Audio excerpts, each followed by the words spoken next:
Good morning, everyone. Good morning, sir. Sir, Hello, Anam. Hello, Suraj, Manikant, Sunita, Assis, Ravi.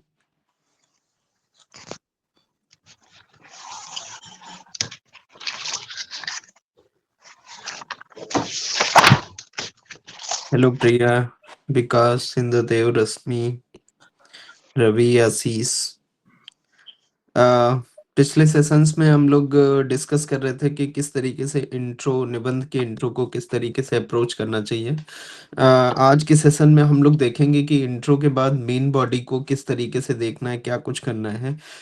उससे पहले अभी बहुत सारे स्टूडेंट्स ने जो हमारा निबंध का टॉपिक था कि अ, रेगिस्तान जो है मतलब जंगल जो है वो सभ्यताओं से पहले आते हैं और रेगिस्तान उसके बाद में आते हैं। तो इस वाले टॉपिक में बहुत सारे स्टूडेंट्स को इसका जैसे जो प्रस्तुत अर्थ है जो एज इट इज़ उसका मीनिंग निकल रहा है उसमें तो अच्छे से लिखा हुआ है, लेकिन जो उसका अलग से एक डायमेंशन है वो नहीं लिख पा रहे हैं। तो उसके ऊपर थोड़ा-सा बातचीत करके और फिर आगे कंटिन्यू करेंगे, ठीक है? तो कल के सेशन में कौन-कौन नहीं था? हर्षित आप नहीं थे कल के सेशन में?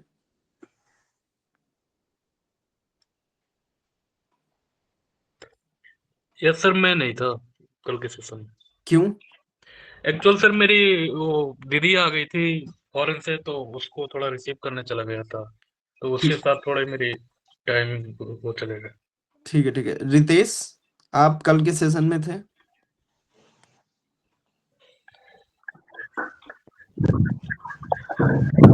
Yes sir. क्या बताया था मैंने? सर कल सर वही बताए थे सर, मेटाफॉर को कैसे एक्सप्लेन करना है सर। पहले सर ओके। पहले एग्जाम्पल अगर कोई और दे सकते हैं, उसके बाद फिर मेटाफॉर को एक्सप्लेन कर देंगे। ठीक है रितेश, ठीक है। तो अ, तो मतलब कुल मिलाकर के मैं ये चाह रहा हूँ कि आप कंटिन्यू ये कुछ क्लासेस कर लीजिए, जिससे एस्से के लिए हमेशा के लिए कोई दिक्कत नहीं रहेगी। हमेशा मतलब ऐसी स्थिति में आप रहोगे कि कोई भी एस्से आएगा तो आपका अप्रोच अच्छा रहेगा। भले ही मतलब कंटेंट तो ऐसी चीज़ होती है कि हमेशा एनरिच कर सकते हो, लेकिन आपका अप्रोच सही होना चाहिए। अप्रोच बहुत मैटर करता है, ठीक है? तो ये इसलिए मतलब कंटिन्यूटी अगर रहेगी क्लास में तो वो ज़्यादा बेहतर है, ठीक है? तो आज के सेशन में सबसे पहले तो जो कल वाला इससे हम लोग डिस्कस कर रहे थे कि जो जंगल है वो सभ्यताओं से पहले आते हैं और रेगिस्तान उनके बाद में आते हैं। तो अभी दीपक की कॉपी है और भी स्टूडेंट की कुछ कॉपीज हैं, तो उसमें एक बात ये मुझे लग रही है कि वो वाले एस्से को ऐसा हो रहा है कि थोड़ा-सा उसका सेकंड डायमेंशन आप लोग ओपन नहीं कर पा रहे हो। सेकंड डायमेंशन आपको उसमें क्या आएगा, ये इस पर एक बार बातचीत कर लेते हैं। हो सकता है कि कल कुछ स्टूडेंट्स को समझ ना आया हो, तो वैसे एक बार फिर से बताने की कोशिश करता हूँ। होपफुली उसका सेकंड डायमेंशन भी आप अच्छे से ओपन कर लो, ठीक है? तो ये कुछ बातें कल के सेशन में मैंने आपसे किया था कि अ कल के सेशन में ये मैंने आपसे बातचीत किया था कि जंगल सभ्यताओं से पहले आते हैं और रेगिस्तान उनके बाद में आते हैं। तो इसमें बहुत सारी सभ्यताओं का ज़िक्र करके आप अपनी बातों को बता सकते हो, जो इसका प्रस्तुत अर्थ है, ठीक है? और इसके अलावा इसमें एक जंगल को आप इसके अप्रस्तुत अर्थ में अपने इंट्रो में इस बात को लिखो कि जंगल वो प्रारंभिक अवस्था है, किसी भी सभ्यता के डेवलपमेंट की वो प्रारंभिक अवस्था है जंगल। और प्रारंभिक अवस्था की तरफ इंडिकेट करता है जंगल होना, ठीक है?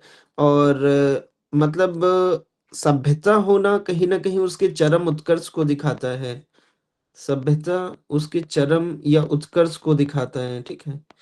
और रेगिस्तान होना, सभ्यता से फिर रेगिस्तान होना उसके पतन को दिखाता है। तो कहीं न कहीं आप इस बात को इंडिकेट कर सकते हो इंट्रो वाले पक्ष में बताते हुए कि निबंध के इस टॉपिक में कि जंगल सभ्यताओं से पहले आते हैं, रेगिस्तान उनके बाद में आते हैं। तो इसमें इसका जो प्रस्तुत अर्थ है वह अपने आप में प्रभावी है कि सब अक्सर ऐसा देखा गया है कि सभ्यताओं का विकास नदियों के किनारे ही हुआ है और नदियाँ ही वनस्पतियों को जन्म देती हैं, जंगल को जन्म देती हैं। तो नदियों के संदर्भ में इस तरीके की पंक्ति आती है कि नदियाँ जो हैं वो सभ्यता नदियों को सभ्यताओं का पालना कहा जाता है। नदियाँ जो हैं वो सभ्यताओं को पालती हैं, पोसती हैं और तो कहीं न कहीं हम ये बात भी कह सकते हैं कि जो जंगल हैं वो सभ्यताओं से पहले आते हैं। जैसा कि विभिन्न सभ्यताओं में इस तरीके की बातें देख सकते हैं, चाहे वो हड़प्पन सिविलाइजेशन के उदय से संबंधित हो या मेसोपोटामिया की सभ्यता से के उदय से संबंधित हो या चीन की होंगो सभ्यता से संबंधित हो या माया सभ्यता से संबंधित हो या चीन की पीली नदी सभ्यता से या प्राचीन मिस्र की सभ्यता से संबंधित हो, तो कहीं न कहीं ये बात सच है कि जंगल सभ्यताओं से पहले आते हैं, फिर सभ्यता पनपती है क्योंकि सभ्यता पनपने के लिए मैदान चाहिए। आप ऐसे जंगल में नहीं रह सकते हो ना, जंगल में मतलब आस-पास वनस्पतियाँ हों लेकिन सीमित मात्रा में हो। ऐसा ऐसा थोड़ा जहाँ पर हम आस-पास ही देख लें या जहाँ पर भी आवासीय क्षेत्र होता है वहाँ पर अक्सर ऐसा होता है कि जंगल को काट करके फिर वहाँ पर आवास, सड़क इस या कोई अन्य विकास वाले काम कुछ किए जाते हैं। लेकिन ऐसा नहीं है कि सारे जंगलों को काट दिया आपने, ऐसा भी नहीं किया जाना चाहिए क्योंकि फिर रेगिस्तान वाली स्थिति आ जानी है। तो जंगल सभ्यताओं से पहले आते हैं और रेगिस्तान उनके बाद में आते हैं। ये विभिन्न सभ्यताओं, विभिन्न शहरों की केस स्टडी के माध्यम से इस प्रस्तुत अर्थ को बता सकते हो। अब अप्रस्तुत अर्थ में ये है कि जंगल जो है वो उस प्रारंभिक अवस्था को दिखाता है, ये लाइफ साइकिल को भी दिखा रहा है, ये जीवन चक्र को भी दिखाता है कि जो जंगल है, क्योंकि मैंने आपको 2 शब्दों में कल मतलब बताया था कि जो संस्कृति है और जो सभ्यता है, उसमें अंतर है। सभ्यता शब्द उसी स्थिति के लिए यूज किया जाता है जहां पर मैच्योरिटी होती है, जहां पर मतलब एक मजबूत स्थिति होती है, जहां पर उत्कर्ष होता है, जहां पर अधिशेष मूलक समाज होता है, जहां पर तकनीकी स्तर पर विकास होता है, उन सब जगहों पर सभ्यता शब्द का इस्तेमाल होता है। संस्कृति कहीं ना कहीं सभ्यता से कम मेच्योर है ये संस्कृति। और इसीलिए वैदिक काल, चूंकि उतना वैदिक काल डेवलप नहीं था, इसीलिए वैदिक काल को लेकर के अक्सर ऐसी बात आती है कि वैदिक संस्कृति टर्म का यूज किया जाता है, जबकि हड़प्पन सिविलाइजेशन बोला जाता है। क्यों? क्योंकि हड़प्पा सभ्यता इसलिए टर्म यूज किया जाता है क्योंकि यह अत्यधिक विकसित और अत्यधिक परिपक्व काल है, तो इसलिए हड़प्पा सभ्यता बोला जाता है। ठीक है, तो जंगल सभ्यताओं से पहले आते हैं और रेगिस्तान उनके बाद में आते हैं। ये अपने प्रस्तुत अर्थ को भी प्रभावी रूप से रखता है और इसमें जो जंगल एक रूपक के तौर पर इस तरीके से है कि यह व्यक्ति के जीवन की ओर भी इशारा करता है कि व्यक्ति का जीवन पहले प्रारंभिक अवस्था में देखें तो कुछ इस तरीके का जंगल के रूप में, या सभ्यता जो है उस चरम उत्कर्ष को दिखाता है और रेगिस्तान उस पतन को दिखाता है। इससे भी रिलेट कर सकते हो। तो कुछ इस तरीके से अपनी बातों को रखना है और फिर उसके बाद इसी में कुछ डायमेंशंस वगैरह मेन बॉडी में ओपन करना है, वो सब अभी मेन बॉडी को किस तरीके से अप्रोच करना है उस पर बाद में बातचीत करेंगे। तो बहुत सारे स्टूडेंट्स ने इस पर लिखा था, तो उनमें ये वाला पक्ष मुझे लगता था कहीं ना कहीं एक सेकंड डायमेंशन जो ओपन होना चाहिए था, मतलब एक इसका अप्रस्तुत अर्थ जो ओपन होना चाहिए था वो नहीं आ रहा था इंट्रो में, तो मुझे लगा एक बार आपसे डिस्कस कर लेना चाहिए। ठीक है, तो ये एक बात है, इसके ऊपर बहुत विस्तार में मैंने बातचीत भी किया था। हाँ रवीना। सर एक्चुअली मैं अभी 9:10 पे ही ज्वाइन हुई हूँ, तो आपने पहले के 10 मिनट में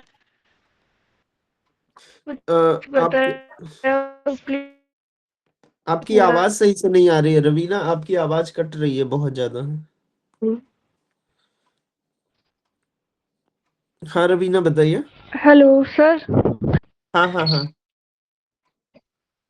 सर मैं कह रही हूँ कि मैं 9:10 पे ज्वाइन हुई हूँ, तो आपने जो 10 मिनट में कुछ बताया हो, क्योंकि मैंने इसका इंट्रो लिखा था, लेकिन अब आप हाँ बता रहे हो कि कुछ चीज मिस हो गई है बच्चों से, तो वो मुझे एक बार प्लीज आप बता दीजिए। बताता हूँ। इसमें ये बता रहा था कि एक्चुअली क्या है कि जनरली सब लोगों ने जंगल सभ्यताओं से पहले आते हैं और रेगिस्तान उनके बाद आते हैं।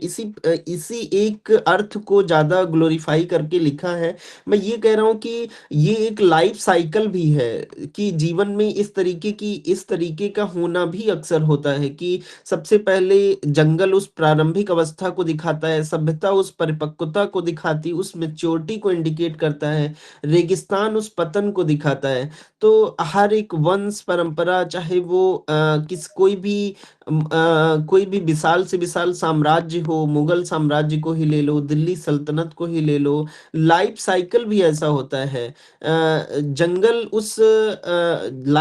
उस मतलब बाल्य अवस्था या उस प्रारंभिक अवस्था को दिखाता है, सभ्यता उस किशोरावस्था या युवा अवस्था की ओर जिक्र करता है, रेगिस्तान उस वृद्धावस्था की ओर जिक्र करते हुए नजर आता है। तो लाइफ में भी इसी तरीके से होता है कि व्यक्ति प्रारंभिक अवस्था में रहता है, फिर चरम उत्कर्ष की ओर बढ़ता है, फिर रेगिस्तान आता है। तो इस तरीके से एक और डायमेंशन, एक और अर्थ इसका निकल सकता है, जो एग्जामिनर को शुरू में ही थोड़ा सा इंडिकेट करना पड़ेगा आपको कि ऐसा कुछ भूमिका में इस तरीके की कुछ बातें करनी होती हैं कि जंगल का मतलब क्या है, सभ्यता का मतलब क्या है, रेगिस्तान का मतलब क्या है। तो एग्जामिनर समझ जाता है कि आपको टॉपिक समझ आ रहा है, आप टॉपिक से रिलेट कर पा रहे हो, क्या है टॉपिक, तो उसके ऊपर लिख सकते हो। हाँ हर्षित। सर इसमें पॉलिटिकल डायमेंशन भी तो जोड़ सकते हैं, लाइक जैसे कि जंगल हो गया तो वो अराजकतावाद को प्रदर्शित करता है, सभ्यता जो हो गया वो जो पॉलिटिकल थीम है, जो वर्तमान में राज्य स्वरूप है उसको दर्शाता है, और रेगिस्तान जब मतलब राज्य की खात्मा की बात करी जाती है लाइक मार्क्सवाद, तो उसमें मार्क्सिस्ट थ्योरी की भी तो हो जाती है, तो ये भी पॉलिटिकल डायमेंशन भी तो इसमें ऐड किया जा सकता है लाइक दिस। नहीं समझ पा रहा हूँ, एक बार फिर से बताओ आप। सर जैसे कि पॉलिटिकल साइंस में जैसे कि जंगल राज को जैसे अराजकतावाद के भी रूप में भी देखा जाता है, उसके बाद से सभ्यता को जैसे कि राज्य के स्वरूप में जैसे कि धीरे धीरे सोशल स्ट्रक्चर जैसे हुआ, तो सभ्यता को वैसे भी प्रदर्शित कर सकते हैं, और लास्ट में जैसे कि राज्य की खात्मा की बात की जाती है तो उसमें रेगिस्तान को ऐड ऑन किया जा सकता है, लाइक मतलब पॉलिटिकल दृष्टिकोण से यदि सोचा जाए। नहीं नहीं हर्षित, हम लोग डायमेंशंस डिस्कस ही नहीं कर रहे हैं कि इस ऐसे के क्या डायमेंशंस होंगे, क्या कुछ राजनीतिक रूप से इसका मतलब है, इसको क्या कुछ उदाहरणों में सेट कर सकते हैं। हम केवल इसका अर्थ समझने की कोशिश करते हैं कि ये अपने आप में कौन कौन से अर्थों को रखा है। क्या जंगल सच में जंगल वाली ही बात है, कि क्या सभ्यता का मतलब केवल सभ्यता है, क्या रेगिस्तान का मतलब केवल, हम केवल इंट्रो पर ही बातचीत कर रहे हैं, कुछ भी कोई डायमेंशन ओपन करने की कोशिश ही नहीं कर रहे हैं अभी तक के सेशंस में। हम केवल एस्से में क्या परिचय में, इंट्रो में क्या कुछ बातचीत ओके करनी है ओके। उसी पर केवल बातचीत कर रहे हैं। इसके बहुत सारे डायमेंशन हो सकते हैं, बहुत सारे इसमें उदाहरण सेट हो सकते हैं, राजनीतिक सामाजिक, लेकिन हम उनकी अभी बातचीत नहीं कर रहे हैं। हम केवल ये देख रहे हैं कि इंट्रो में क्या कुछ आना चाहिए। तो ओके सर। वो कुछ बातचीत अभी करनी ही नहीं है, ठीक है। बाकी हम बाद में देखेंगे कि क्या कुछ, बाकी इसमें बहुत सारी हमने उस दिन चर्चा किया था कल के सेशन में। तो ये लॉस एंजल्स, नई दिल्ली का एग्जांपल, बेंगलुरु, और ये फिर उसके बाद हमने कल के सेशन में ये भी देखा था कि मैले पानी को अकेले छोड़ने से ही उसे सबसे अच्छा साफ किया जा सकता है। तो मैले पानी का क्या, हर्षित अपनी माइक ऑफ कर लेना। तो मैले पानी का क्या मतलब है, क्या यहाँ पे मैला पानी, क्या वही मैला पानी केवल बस मैला पानी ही एक अर्थ निकलता है, कि मैले पानी का मतलब है कि व्यक्ति के अंदर जो भावनाएं हैं, व्यक्ति के अंदर कोई विसंगति है, क्या इसकी ओर भी इशारा करता है मैला पानी। तो मैले पानी को अकेला छोड़ने से ही उसे सबसे अच्छा साफ किया जा सकता है। तो इसमें मैंने भौतिकी के कॉन्सेप्ट के हिसाब से भी बताया था कि किस तरीके से मतलब जो बड़े बड़े कण होते हैं वो उनका नीचे बैठना किस तरीके से स्वाभाविक है, ग्रेविटी के बारे में बातचीत किया था। तो भौतिकी, तो इसके प्रस्तुत अर्थ भी है कि मैले पानी को अकेले छोड़ने पर ही वो, ये सही बात है कि उसको अकेले छोड़ोगे तभी वो सबसे अच्छा साफ होगा। इसी तरीके से व्यक्ति भी है, मैले पानी को व्यक्ति की विसंगतियों से जोड़ करके भी देखने का एक अर्थ मैंने बताया था। तो इंट्रो में यही सारी बातचीत एग्जामिनर के सामने रखनी होती है कि एग्जामिनर, तुमने जो ये टॉपिक, ये जो निबंध का विषय मेरे सामने रखा था, तो इसको मैं सही तरीके तरीके से समझ गया हूँ। इसका ये नहीं है कि तुमने इसमें मैला पानी कह दिया तो इसका मैला पानी ही है। अब पूरे में मैला पानी भौतिकी के नियमों के बारे में तुम बात करो कि मैला पानी था तो घर में मैंने इस तरीके का प्रयोग किया, मैले पानी को एक जगह रखा, फिर उसको ना हिलाया ना डुलाया तो वो साफ हो गया। फिर मैले पानी में इस तरीके की कुछ बातें, आपको केवल मैले पानी को साफ करने की ओर ही अपने हिस्से को नहीं ले जाना, इसके अंदर के कॉन्टेक्स्ट को समझना है कि इसमें किस दर्शन के बारे में बातचीत हो रही है। तो ये सारी बातें कल के सेशन में बहुत डिटेल में मैंने आपसे बताया था कि इसका एक बहुत गहरा और प्रतीकात्मक अर्थ भी है कि सस्पेंशन की थ्योरी, गुरुत्वाकर्षण, सेडिमेंटेशन का जमा होना, वो सारी बातचीत करके, और वही मैला पानी कहीं ना कहीं मन की अशांति, निष्क्रियता की शक्ति, ये सारी बातों की भी ओर इशारा करता है। ठीक है, तो ये सारी बातचीत मैंने आपसे किया था और मैंने कहा था कि इसका इंट्रो आप लोग देखना। बहुत कम ही स्टूडेंट्स ने अपनी कॉपी भेजी थी। मुझे लगता है कि अगर आप लिखने की हैबिट नहीं डालोगे, अगर आप लिखोगे नहीं तो फिर आप कहोगे कि 1000-1200 वर्ड्स, जब मैं अभी आगे के सेशंस में हम लोग लाइव लिखेंगे तो फिर आपको बहुत ज़्यादा दिक्कत आएगी। ठीक है, तो अभी एक हमारे निबंध स्क्रीन पर एक टॉपिक है निबंध का कि रेगिस्तान को जो चीज़ सुंदर बनाती है वह यह है कि इसमें कहीं ना कहीं पानी का एक कुआं छिपा होता है।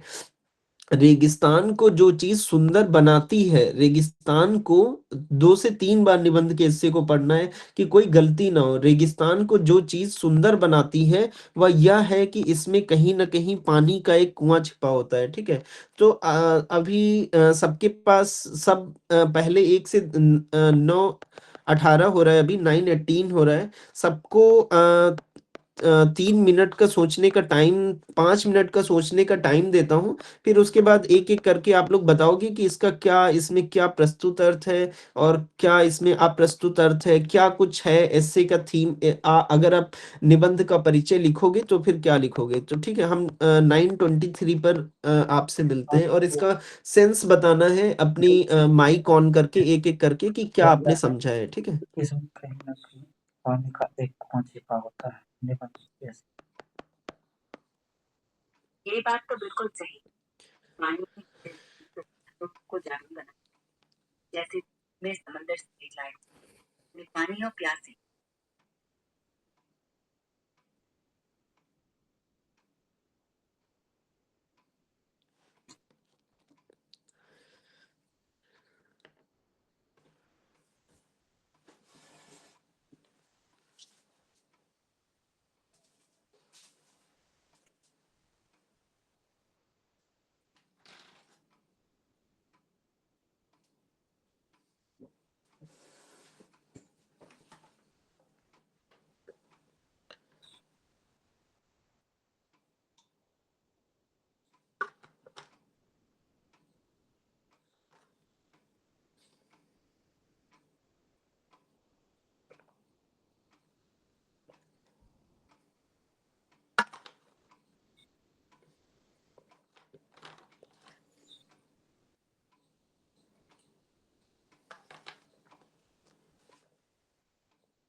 किसी को कुछ आइडिया लग रहा है कि इसका क्या मतलब है? एससी के टॉपिक का एक-एक करके हैंड रेज़ करेंगे और अपनी बात बताएँगे कि उन्होंने इस टॉपिक से क्या कुछ समझा है। किसी को कुछ?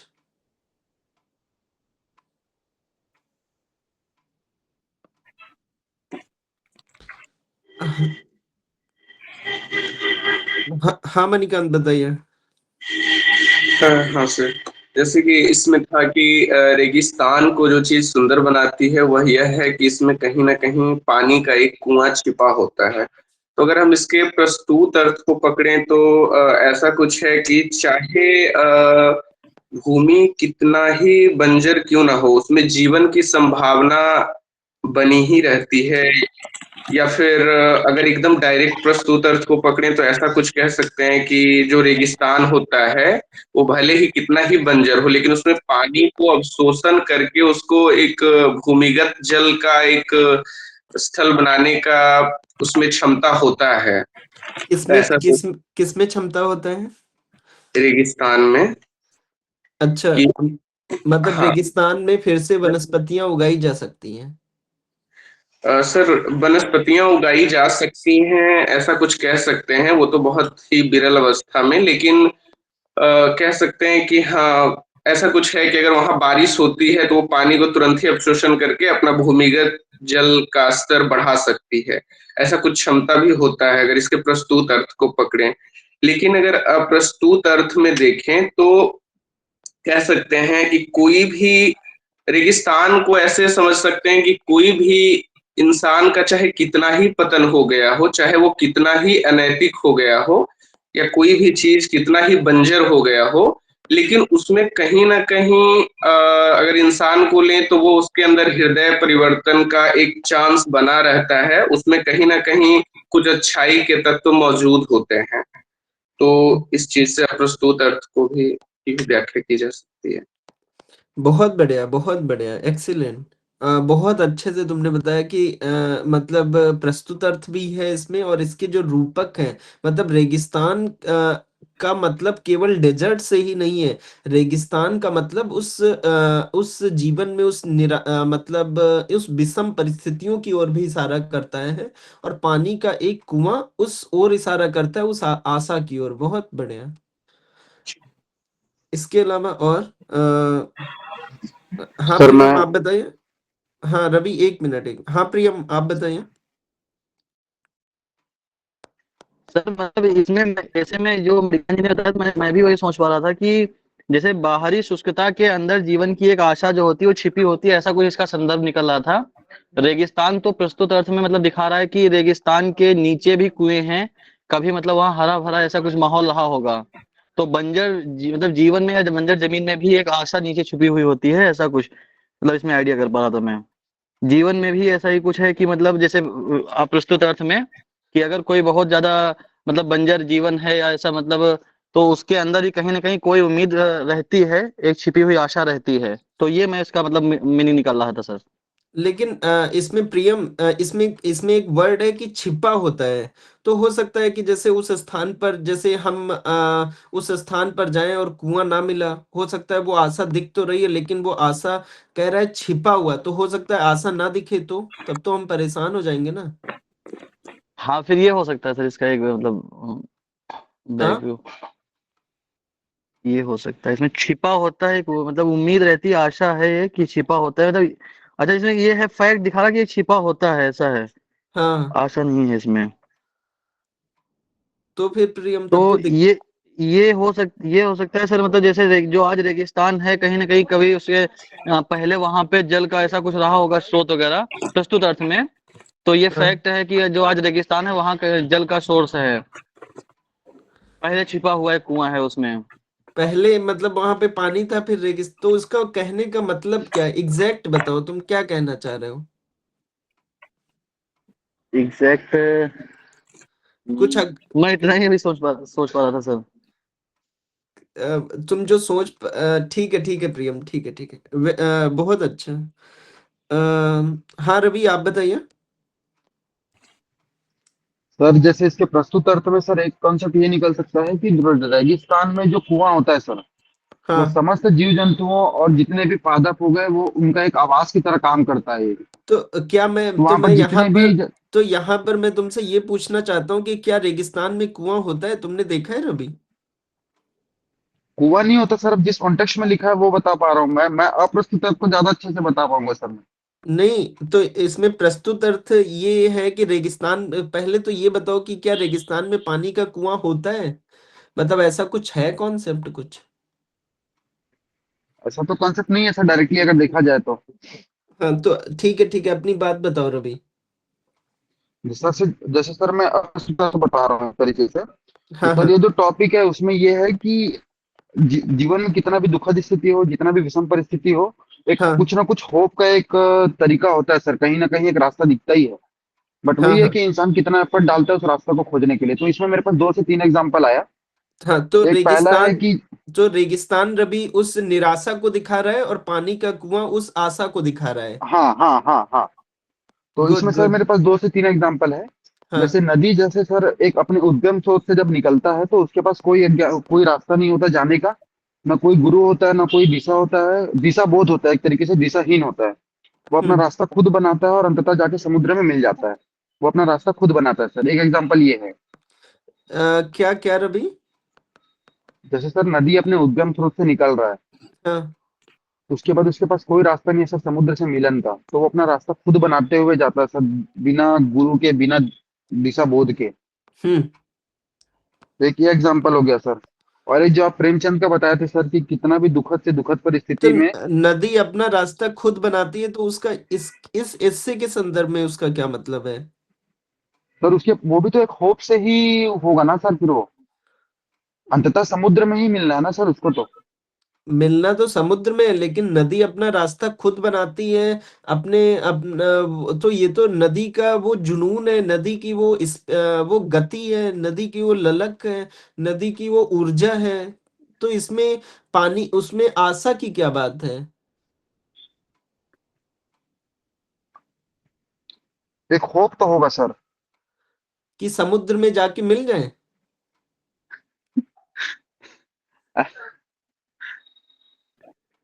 नहीं सर, फिर ये यहाँ पर फिट नहीं बैठेगा सर फिर।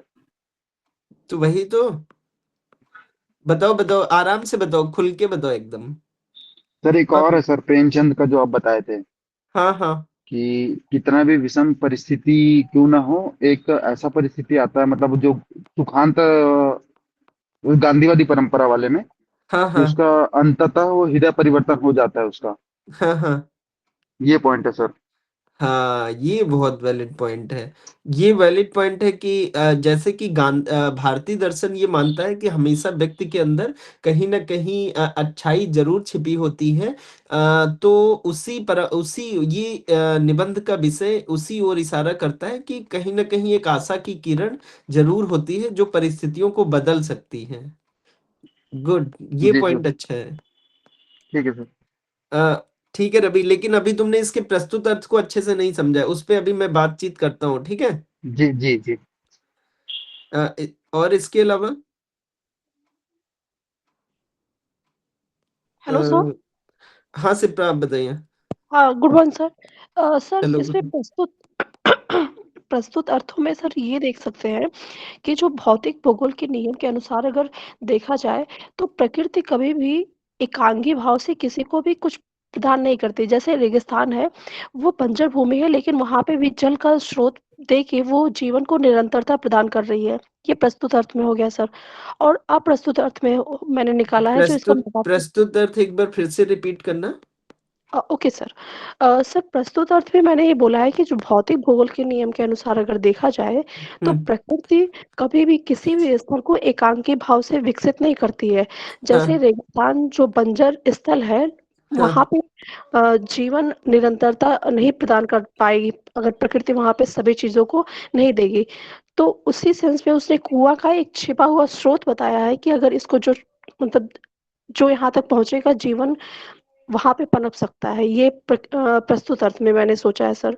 और सर अप्रस्तुत अर्थ में ये सोचा है कि रेगिस्तान का मतलब जो है एक संभावना विहीन स्थिति है, और जो कुआँ है वो अगर आप होप लेके चल रहे हैं, कुएँ का मतलब एक होप, अगर हुँ, उस होप को लेके आप खोज रहे हैं, उस संभावना नहीं है जहाँ पे, वहाँ पे हुँ, भी हुँ। आप एक विज़न की तरफ आप जा सकते हैं और आप एक अच्छा रिज़ल्ट को ले मतलब प्राप्त कर सकते हैं। सर यही मैंने सोचा प्रस्तुत और अप्रस्तुत में। तो इसमें इसमें तो कह रहा है कि रेगिस्तान को जो चीज़ सुंदर बनाती है वह यह है कि इसमें कहीं न कहीं पानी का एक कुआँ छिपा होता है। तो जब पानी का एक कुआँ तुमने कहा कि आशा होती है, मतलब पानी का जी। एक कुआँ उस आशा की ओर इशारा करता है। लेकिन क्या सच में रेगिस्तान में पानी का कुआँ होता है? क्योंकि आशा हम झूठी आशा क्यों रखें? ये कह रहा है छिपा होता है। अब हम सपोज़ दैट कोई कह रहा है कि यूपीएससी में अटेम्प्ट देते रहो और सिलेक्शन होगा और सीट केवल एक ही है और लाखों, तो ये झूठी आशा हो गई ना कि सीट ही नहीं है वहां पे और तुम केवल यूपीएससी की तैयारी करो, 0 सीट्स हैं। तो ये आशा, तो ये तो वहां पे कुआं ही नहीं है। पानी का कुआं हो तो चलो, मतलब वो बात भी हो, लेकिन इसमें कह रहा है कि पानी का कुआं छिपा होता है, तो मतलब यस सर, श्योरिटी नहीं है सर, फिर नहीं आ रहा मुझे सर। और कोई? सर मैं बताऊं। हाँ हाँ दीक्षा, आप बताइए। सर जैसे इसमें कह रहे हैं कि रेगिस्तान को मतलब जो चीज सुंदर बनाती है उसमें ही कहीं ना कहीं छिपा हुआ जो है वो पानी का कुआं। तो अगर सर इसको पहले हम इस रेफरेंस में देखें कि अगर हम रेगिस्तान को एक संसाधन के रूप में अगर उपयोग में लाते हैं, जैसे कंक्रीट में, सड़क निर्माण में, तो इस तरीके से हम समझ सकते हैं अगर उसकी मूल्यों को हम किसी रेफरेंस में उसका उपयोग करें तो वो तुम्हारी चीज जो है तुम्हारी रेगिस्तान। आवाज तुम्हारी आवाज ना गूंज रही है थोड़ा सा। माइक ना अच्छे से हाँ। एक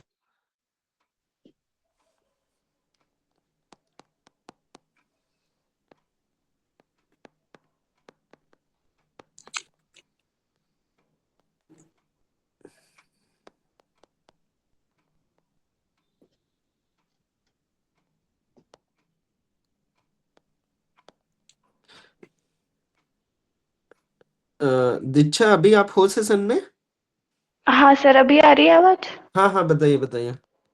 हाँ, तो सर मैं ये कह रही थी कि अगर हम जो रेगिस्तान है ऐसे वो हम हमारा फर्स्ट वो व्यू बनता है रेगिस्तान को देख के कि ये बिल्कुल ही हमारे यूजफुल की चीज नहीं है, इसका हम क्या उपयोग कर सकते हैं। लेकिन अगर उसी को हम अगर अपने उपयोग में उसको कन्वर्ट करके किसी भी रूप में हम अपने संसाधन के रूप में उपयोग करते हैं तो वो उसके मूल्यों को बढ़ाता है, उसको सुंदर बनाता है। वो हमारे लिए फिर उतनी ही हम उसकी इज्जत करते हैं या फिर उसके मूल्य को पहचानते हैं। तो एक रेफरेंस ये हो सकता है कि अगर हम उसको अपने संसाधन के रूप में उपयोग में लाए तो वो उसके मूल्य को बढ़ाता है, वो उसको सुंदर बनाता है। दूसरा रेफरेंस हम ये देख सकते हैं कि जैसे एक और एक मिलके 11 वाला जो कॉन्सेप्ट होता है कि एक और एक मिलके 11 बनता है, तो उस तरीके से हम देख सकते हैं कि रेगिस्तान अगर है कहीं और वहां अगर पानी है, ऐसे अगर कहीं पूरा रेगिस्तान है, अगर वहां अगर पानी का स्रोत कहीं से हमें नहीं मिलता है तो हो सकता है वहां पे जीवन की संभावना, वनस्पतियों की संभावना को नहीं देख सकते हैं। वहां शायद बहुत लंबे समय तक वो चीज हम वहां पे नहीं सोच सकते। लेकिन अगर वहां आसपास में पानी है तो फिर हम ये एक चीज देखते हैं, पानी जो है रेगिस्तान को भी उसकी वैल्यू बढ़ाती है अगर पानी वहां है तो। तुमने बताया कि रेगिस्तान अपने आप में ऐसा नहीं है कि पूरी तरीके से एक निराशा की अवस्था को ही दिखाता है। रेगिस्तान एक सुंदरतम जगह के रूप में भी है और रेगिस्तान एक संसाधन के रूप में भी वर्क कर सकता है। और जी तुमने सर, बताया एक कि तो अगर अगर पानी के वहां पे रेफरेंस से। पानी हो तो और अच्छा है, ऐसी बात? हाँ, जी, एक और एक जैसे पानी उसकी गुणवत्ता को और नहीं बढ़ा नहीं रहा है रेगिस्तान में। नहीं नहीं दीक्षा, एग्जैक्ट बताइए। इंट्रो में अगर आपको लिखना होगा इस क्वेश्चन के इंट्रो में, तो फिर आप क्या लिखोगे वो बताइए आप मुझे। क्योंकि इंट्रो पे पिछले, सर, आज चौथा सेशन है तो इंट्रो तो अच्छे से लिखना चाहिए ना। इसका क्या बात क्या है इसमें? सर फर्स्ट तो प्रस्तुत अर्थ में मैं मतलब अगर सोच पा रही हूँ जहाँ तक, तो यही कि मतलब रेगिस्तान को एक तो हम संसाधन के रूप में देखें अगर, तो वो उसकी सुंदरता को बढ़ाता है। और दूसरा कि अगर हम पानी के कुआं मतलब अप्रस्तुत अर्थ में देखें तो पानी का कुआं एक और एक 11 एक और एक जैसे 11 का कॉन्सेप्ट होता है, तो उस तरीके से वो उसकी जो मूल्य है उसको और बढ़ा रहा है उसका। और मतलब मिलके हम वहां पे मतलब अगर पानी और रेगिस्तान एक जगह हो तो वहां जीवन का अस्तित्व देख सकते हैं इस तरीके से। नहीं नहीं, थोड़ा-सा डाइवर्ट हो रहा है, टॉपिक बहुत इधर-उधर कर रही हो आप। कोई बात नहीं, अभी मैं बताऊँगा तो आप समझना, ठीक है? ओके अ, सर। इसके अलावा सर मैं हाँ, एक ट्राई अनाम करूँ? एक आप बार ट्राई करूँ? कौन? सर मैं हाँ, सूरज आप बताइए। सर सर हम ये सोच रहे थे, जिस प्रकार गांधी जी कहते हैं कोई आदमी में कितना भी अवगुण क्यों ना हो, उसमें हुँ, कुछ ना कुछ अच्छाई पाए ही जाते हैं। उसी प्रकार हम अगर रेगिस्तान में देखें तो रेगिस्तान भी उस छिपी हुई नमी की तरह है जो जीवन को संभव बना सकते हैं। हुँ। जीवन जीवन के कठिन मोड़ पर भी हमें विश्वास रखना चाहिए, कहीं ना कहीं समाधान के तत्व जरूर मौजूद होंगे। बहुत बढ़िया सूरज। तो इस इसका कुछ प्रस्तुत अर्थ भी है क्या सूरज? कि मतलब इसमें क्या सच में ऐसा कुछ होता है क्या रेगिस्तान में? वो सर तो ऐसा तो सर ये समझ नहीं पा रहे हैं तो। मतलब मेरे कहने का क्वेश्चन समझ में आ रहा है तुमको जो मैं पूछना चाह रहा हूँ? जी, जी सर। तो मैं ये कह रहा हूँ सूरज, जैसे तुमने बताया कि जीवन में हमेशा आशा रखना चाहिए, भले ही कितनी, क्योंकि गांधी ने भी कहा है कि कठिन से कठिन परिस्थितियों में हमेशा निराश नहीं होना चाहिए, हमेशा आशा की एक किरण बनाई रखनी चाहिए। जिस तरीके से रेगिस्तान उस ओर इशारा करता है, उस विषम परिस्थिति की ओर इशारा करता है, उस निर्जन की ओर इशारा करता है, उस रेत भरे टीलों की ओर इशारा करता है, उस दुर्गम परिस्थिति की ओर इशारा करता है, लेकिन कहीं न कहीं रेगिस्तान में भी पानी का एक कुआँ छिपा होता है, एक आशा की वो किरण रहती है। व्यक्ति चाहे कितनी भी विषम परिस्थिति में रहे, लेकिन आशा की किरण होती है। लेकिन इसमें इसमें ऐसा कह रहा है कि रेगिस्तान में पानी का कुआँ छिपा होता है। कोई गारंटी नहीं है कि पानी का कुआँ हो सकता है, हो सकता ना भी हो। तो अगर झूठी आशा रखेंगे तो लाइफ बर्बाद हो जाएगी ना। अगर हम किसी व्यक्ति से ही झूठी आशा रखते हैं तो परेशान हो जाते हैं। तो छिपा होता है, तो फिर ऐसे हम सबसे आशा ही रखते रहेंगे झूठी। तो झूठी आशा क्यों रखें, जब हम पक्की आशा हो तो भी तो रखेंगे। तो कुआं छिपा होता है, कोई गारंटी हो ना आशा का, मतलब कुछ ऐसे ही आशा रख लें, मतलब वो बताओ थोड़ा सा सर सूरज। नहीं समझ पा रहे हैं। मेरी बात नहीं समझ पा रहे हो कि तुम उत्तर नहीं दे पा रहे हो? हेलो। उत्तर नहीं दे पा रहे हैं सर। ठीक है सूरज। हाँ रवीना आप बताइए। सर कोविड सर सर मैं हाँ, लाइब्रेरी से बाहर हूँ, तो एक बार मेरी बात सुनिए। सर मैं ये कह रही थी, जो ब्लड परीक्षा वाला कॉन्सेप्ट है ना, उसके अनुसार सर ऐसा वो इल्यूजन हो सकता है कि अ, रेगिस्तान में कुआं हो, कौन सा और कौन सा लेकिन वास्तव कॉन्सेप्ट, में वहाँ कौन पर सा होता नहीं है। कॉन्सेप्ट, कॉन्सेप्ट कौन सा? सर वो मृग मरीचिका वाला है ना, कि बहुत इसे बढ़िया, देखने पर बहुत ऐसा बढ़िया। लगता है इसी कि वर्ड का मैं वहां पर वेट कोई कर रहा था, पानी आप का लोग बता क्यों स्रोत नहीं है, रहे हो? हाँ, लेकिन मृग मरीचिका का आप लोग क्यों नहीं जिक्र कर रहे हो? बहुत अच्छा सर रवीना, होता नहीं। गुड। तो इसका इस तरीके लेकिन से एक सर होता प्रस्तुत अर्थ नहीं भी है। है। हाँ, होता नहीं है तो फिर इसका, इसमें मतलब लाइफ के हिसाब से ये किस तरीके से इससे चलेगा, मतलब एक इसका दूसरा पहलू क्या रहेगा, अप्रस्तुत अर्थ क्या रहेगा रवीना? प्रस्तुत अर्थ में सर यही कह सकते हैं ना, कि जैसे वहां पर भी हमें ऐसा यूं भ्रम नहीं होता है कि वहां पर है, वास्तव में होता नहीं है। और अगर उसको माना जाए, जैसे कि ऐसे में लिखा गया है कि रेगिस्तान को वही चीज सुंदर बना सकती है कि उसमें कहीं ना कहीं एक पानी का कुआं छिपा हुआ है। तो यानी ये आशावादी जब लेके जाता है कि वही गांधी वाला कॉन्सेप्ट लगा सकते हैं कि जो मनुष्य होता है उसके अंदर भी, चाहे वो जैसा कि दूसरों ने भी बताया था कि में भी अवगुण हो, लेकिन कहीं ना कहीं सद्गुण छिपा ही रहता है। तो और उस वाले कॉन्सेप्ट से रिलेट करके कि अगर जैसे कि सर, अगर हम इसमें रेगिस्तान में, अगर जैसे थार के मरुस्थल वाला एग्जांपल ले जैसलमेर का, तो हम्म।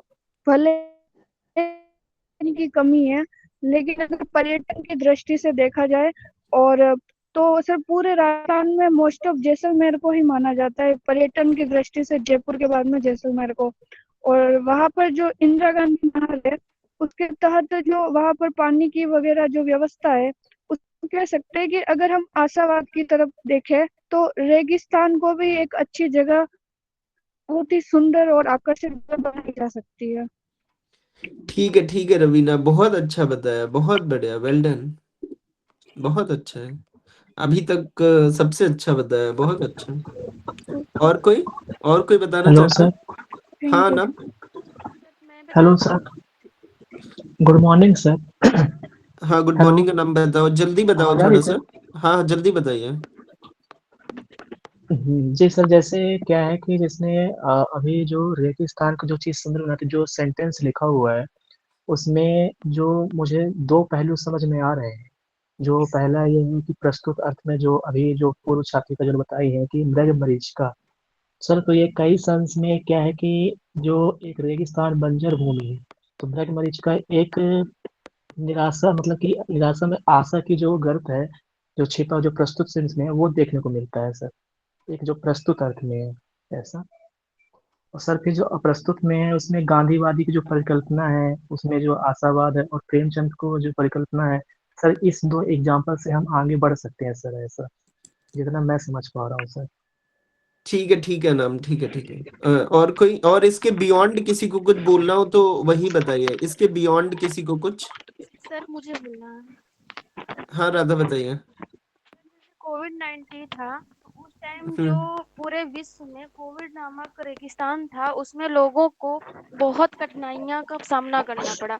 लेकिन जो एक सेल्फ हेल्प ग्रुप था, वो एक सौंदर्य रूपी कुएँ के रूप में काम किया, क्योंकि लोगों को बेरोज़गारी तथा भुखमरी जैसे समस्याओं से कहीं न कहीं एक तरह से सपोर्ट करने में हेल्प मिली। हम्म। और जिससे लोगों की सहायता के द्वारा जो भूखमरी से मरने वाली वो थी, मतलब लोग थे, उनमें कुछ ना कुछ बचाव किया गया और काफी बेरोजगारों को एक रोजगार के रूप में थोड़ा थोड़ा मतलब सहायता के रूप में प्रदान किया गया। हम्म। तो सर तो फिर ऐसा कुछ हुआ, लेकिन इसमें तो तुम कोविड-19 से इंट्रो की शुरुआत करोगी कि कोविड-19 जैसे, मतलब कोविड-19 को अगर रेगिस्तान के संदर्भ में देखें और सेल्फ हेल्प ग्रुप्स को मतलब एक आशा की किरण के रूप में देखें, तो उसको तुम बताना चाहती हो? हाँ। यस सर, जैसे ऑक्सीजन हेल्प, ऑक्सीजन का हो गया सपोर्ट। अनाम, अपनी माइक ऑफ कर लो। हाँ, तो इस तरीके की बातचीत कर सकती हो। और लेकिन इसमें पानी का कुआं छिपा होता है, इसका क्या मतलब होता है, इसका सर क्या है? जो ऑक्सीजन प्रोवाइड किया गया लोगों के, मतलब ऑक्सीजन जो लोगों को दिया गया, एक तरह से वो आशा रूपी कुआं के रूप में ही प्रदान किया गया लोगों को। ठीक है। इसके अलावा और भी कोई कुछ बताना चाहता है? कोई कुछ जो इसके बियॉन्ड कुछ सर बात अपनी रखना चाहता हो? हाँ, दीपक। ये सर मुझे इस प्रस्तुत और अर्थ और अप्रस्तुत अर्थ दोनों में एक विरोधाभास दिख रहा है। हाँ। क्योंकि प्रस्तुत अर्थ जो दिखा रहा है ये तो यही बोल रहा है कि जैसे ऑप्टिकल इल्यूजन वाले एग्जाम्पल से हमें दिख रहा है, दूर दूर तक हमें मृग मरीचिका जैसा कुछ जल का स्रोत दिख रहा है, बट ऐसा है नहीं। हाँ। लेकिन जब इसके हम अप्रस्तुत अर्थ में जा रहे हैं तो हमें हाँ। आशा की किरण और ये सब चीजें दिख रही है, कहीं हाँ, ना कहीं यही आदमी के यही अंदर। बात तो यही बात तो मैं पूछ रहा हूँ इन लोगों से कि ये कुछ मतलब अप्रस्तुत अर्थ में ये कह रहा है कि पानी का एक कुआं छिपा है। आशा तो मतलब ऐसा होता है कि जैसे हमको थोड़ा सा लग रहा हो, अभी जैसे यूपीएससी का एग्जाम दो और उधर सीट ही नहीं है, तो फिर अभी सिलेक्शन की आशा लेके क्या करोगे? तो पानी का कुआं यहाँ पे दिख रहा है और तुम यहाँ से दौड़े हो, फिर यहाँ कुछ है ही नहीं, फिर तुम यहाँ दौड़े, फिर इधर आए तो फिर यहाँ पे कुछ नहीं। तो ये तो लाइफ में तुम घूमते ही रहोगे, तुम्हारे साथ तो धोखा हो रहा है, तो तुम तो परेशान हो जाओगे ना। तुम्हारे साथ तो धोखा हो रहा है कि यस। तुमको बताया तुम इधर रेगिस्तान में थे, कहीं यहाँ खड़े थे तुम ऐसे, फिर उसके बाद तुम यहाँ, तुमको लगा पानी का कुआं है, तुम दौड़ते हुए गए, फिर नहीं है पानी का, तो तुम परेशान हो, फिर तुम इधर गए और फिर तुम यहाँ आ गए, फिर तुम कहीं पानी का कुआं ही नहीं मिला, फिर अल्टीमेटली तो तुम परेशान हो जाओगे। और एक ऐसी स्थिति आएगी कि जीवन नहीं रहेगा, इस तरीके की स्थिति आएगी। तो क्या मतलब पानी का कुआं छिपा होता है और हम उसके पीछे दौड़ रहे हैं और मिल भी नहीं रहे पानी का कुआं, तो ये तो लाइफ को बर्बाद करना हो गया ना। यस सर, वही चीज दोनों में विरोधाभास है तो जिसको मतलब क्या है, आगे। मतलब क्या? तो और कुछ इसके अलावा कोई कुछ बताना चाहता है, कोई एक्स्ट्रा कोई पॉइंट? Yes sir.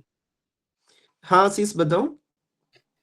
इसमें जैसे हम ये कह सकते हैं सर, महात्मा गांधी जी के द्वारा जब नमक सत्याग्रह किया गया था, तो उस समय उसे ये नहीं पता था कि ये मेरा सफल होगा या नहीं होगा। हुँ। तो वो अपने अंदर आशा का प्रतीक, धैर्य और खोज, प्रकृति का रस जो भी है, उस चीज़ को वो हाँ। बिलीव करते थे। बहुत बढ़िया आशीष, बहुत बढ़िया। हाँ, फिर?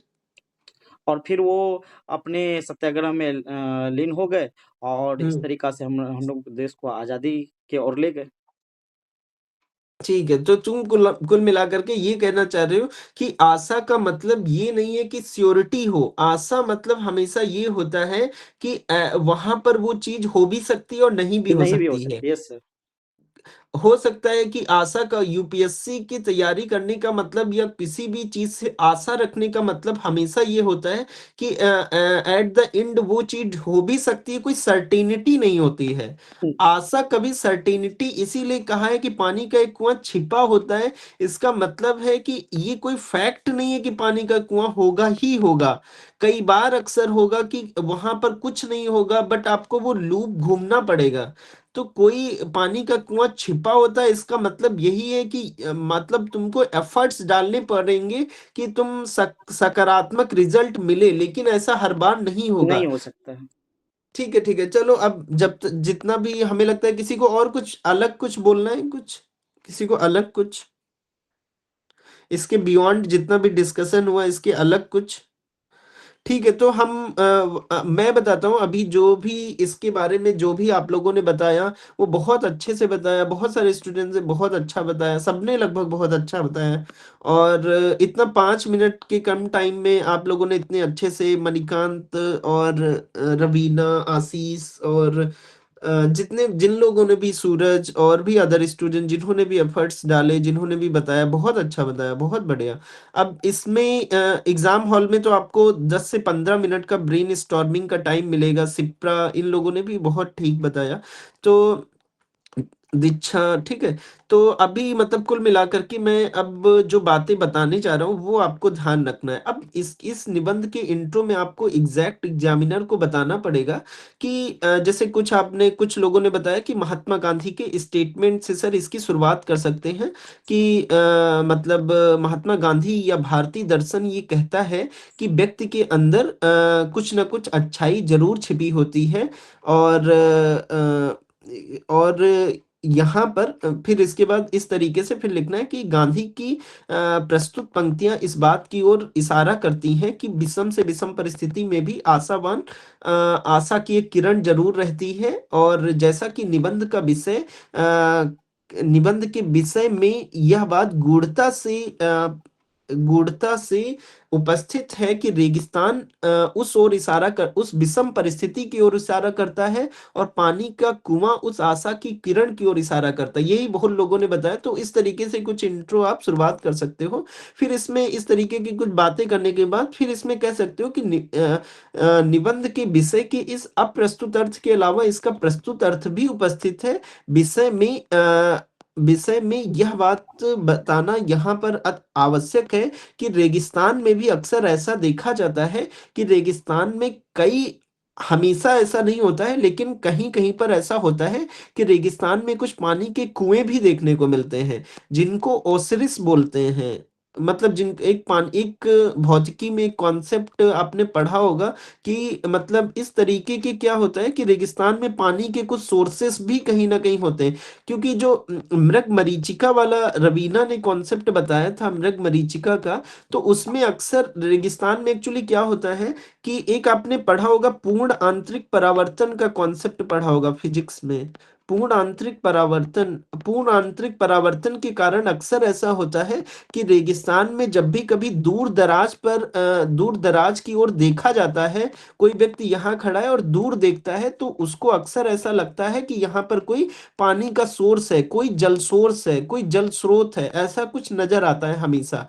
तो ये किस वजह से होता है? क्योंकि पूर्ण आंतरिक परावर्तन होता है। ये क्या कॉन्सेप्ट है? ये सब आप जब भौतिकी पढ़ोगे तब उसमें आपको समझ आएगा कि किस वजह एक्चुअली क्या होता है, रेगिस्तान बहुत जल्दी गर्म होता है और बहुत जल्दी ठंडा होता है। इसी वजह से पूर्ण आंतरिक परावर्तन की घटना घटती है। बहुत डिटेल में जाने की जरूरत नहीं है, बस ये जान लेना है कि पूर्ण आंतरिक परावर्तन की वजह से रेगिस्तान में अक्सर ऐसा होता है कि कोई व्यक्ति जब दूर खड़ा होता है तो उसको जल के स्रोत दिखाई पड़ते हैं। फिर वो व्यक्ति, जैसे ये व्यक्ति यहाँ पर गया तो इसको यहाँ पर जल सोर्स नहीं मिलता है, क्योंकि ये केवल इल्यूजन होता है, ये भ्रम होता है। फिर ये व्यक्ति यहाँ देखा तो यहाँ पर भी ऐसा होता है कि ये जल सोर्स केवल दिखाई देता है कि जल स्रोत है, लेकिन ऐसा नहीं होता है। फिर कोई व्यक्ति यहाँ गया और उसको लगा कि यहाँ पर जल स्रोत है, लेकिन जल स्रोत नहीं होता है, भ्रम होता है। लेकिन ये इस तरीके का होता है, लेकिन ये हमेशा नहीं होता है। इसमें क्या होता है कि रेगिस्तान में कभी कभी अक्सर ऐसा, मतलब कभी कभी ऐसा भी होता है कि जल स्रोत जो होते हैं वो उपस्थित होते हैं, और उनकी उपस्थिति इसलिए होती है क्योंकि जैसे ये पूरा रेगिस्तान है, ये सब कुछ रेगिस्तान है, ये इधर जो भी स्क्रीन पर है। लेकिन क्या होता है कि चट्टानों के भीतर जल की उपस्थिति होती है, और ये जल की उपस्थिति जब सघन होती है तो कुछ इस तरीके के जल सोर्स भी देखने को मिलते हैं, वाटर सोर्सेस भी देखने को मिलते हैं। तो इन्हीं को जब आप एक मरु उद्यान का कॉन्सेप्ट है रेगिस्तान में, कि रेगिस्तान का यह उपजाऊ क्षेत्र होता है जहां पर पानी का स्थायी स्रोत मौजूद होता है।